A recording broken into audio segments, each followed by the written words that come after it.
Resource adequacy plan, जिसके अंदर power कितनी कहाँ आवश्यकता है, रिसोर्सेज कितने हैं, कैपेसिटी कितनी है, कितनी टाई अप हो गई है, कितनी शेष है, इसकी प्लानिंग एक एक प्रदेश की बनती है। उसमें थर्मल पावर है, फिर आरई में सोलर है, विंड पावर है। इसी प्रकार स्टोरेज के जो प्रोजेक्ट्स हमारे पीएसपी के बेस के वो चल रहे हैं। और इसी में एक निवेदन सभी प्रदेशों से किया गया है कि कम से कम 1 यूनिट न्यूक्लियर पावर का भी सब लोग अपने यहाँ प्लानिंग बनाए। उस सारे की योजना बनी है और प्रदेश अनुसार 2035 तक आने वाले 10 वर्षों में पावर की आवश्यकता के हिसाब से सारी योजना, सारी प्लानिंग बनी है।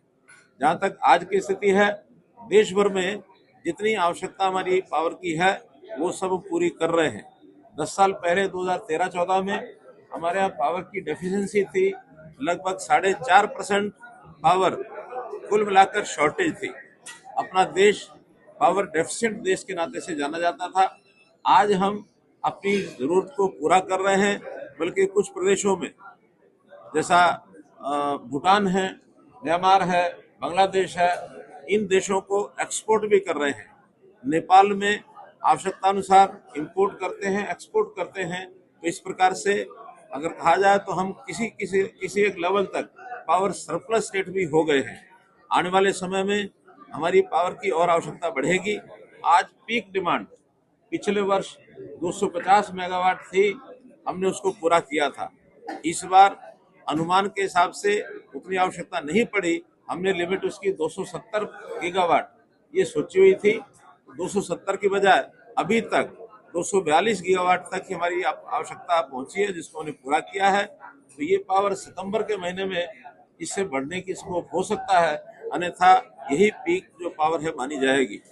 इसको पूरा करते हुए power for all at all times, ये हमने स्लोगन दिया है कि power for all at all times, सभी के लिए बिजली, हर समय बिजली ये देश में उपलब्ध रहेगी, इसमें कोई कठिनाई नहीं आएगी। और इसी प्रकार से ट्रांसमिशन का विषय, दूसरा विषय, ट्रांसमिशन में आने वाली कठिनाइयाँ, आरओडब्ल्यू की कठिनाइयाँ कुछ प्रदेशों की होती हैं, उसको सॉल्व करने के लिए रास्ते सुझाए गए हैं।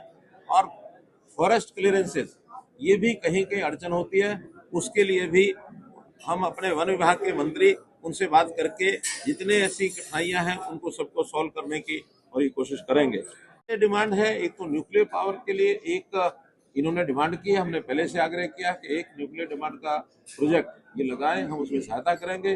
दूसरा एक स्टोरेज का जो प्रोजेक्ट है, बैटरी स्टोरेज के लिए 1000 मेगावाट का एक सहायता वीजीएफ की इन्होंने मांगी है। हमने प्रिंसिपली उसको हाँ किया है कि आरई का उत्पादन जितना इनका होगा उस हिसाब से हम इसको भी मंजूर करेंगे।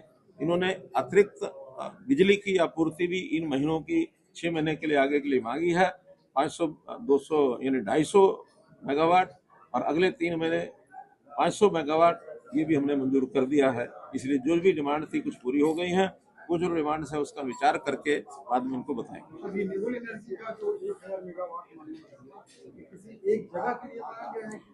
ये 1000 मेगावाट का स्टोरेज का एक, हाँ, स्टोरेज की कैपेसिटी जो ये बनाएंगे उसमें उनको वीजीएफ देंगे। 18 लाख रुपया पर मेगावाट के हिसाब से वीजीएफ का एक रेट होता है। 15 जिलों में नहीं है, ये तो एक जगह पावर की अपनी कैपेसिटी को बढ़ाने के लिए पूरे प्रदेश में पावर जहां सप्लाई करेंगे वो। धन्यवाद। साइबर सिक्योरिटी ये भी अपने आप में बड़ा इशू हो गया है, तो साइबर सिक्योरिटी के नाते से सभी प्रदेशों में एक ट्रेंड स्टाफ ये नियुक्त करना और इसमें जो एक्सपर्ट हैं इस विधा के, उनके लिए उनके साथ बैठकर ट्रेनिंग कराना, ताकि साइबर यानी किसी प्रकार का कोई अटैक होता है, कोई उसके अंदर किसी प्रकार की टेक्नोलॉजी के माध्यम से कोई शरारतपूर्ण तरीके से कोई अटैक करते हैं, तो उसको हल करने के लिए भी सारी योजनाएं सब हमारी बनी हैं। पिछले दिनों में जब ऑपरेशन सिंदूर था, ऑपरेशन सिंदूर के समय हमारे जो विरोधी लोग थे उन्होंने ऐसी कोशिशें की, लेकिन सब कोशिशें जो है वो फेल कर दी गई। हमारा जो सिस्टम है वो इंटैक्ट रहा है, उसमें कहीं कोई कठिनाई नहीं आई है। आइलैंडिंग स्कीम नई स्कीम है, इसमें अगर कहीं कोई लोड के नाते से कहीं कम होता है, ज्यादा होता है, और ज्यादा लोड के कारण से अगर किसी एरिया में ट्रिपिंग होती है तो पूरे एरिया को जिसमें लोड ज्यादा बढ़ता है उसको आइलैंड बना करके उसको सेपरेट करने का एक सिस्टम भी बनाया है, ताकि उसका असर बाकी कहीं भी और न जाए, तो छोटे स्थान पर भी आइलैंडिंग करके उसको उसकी डिमांड और सप्लाई को ठीक कंट्रोल किया जा सकता है।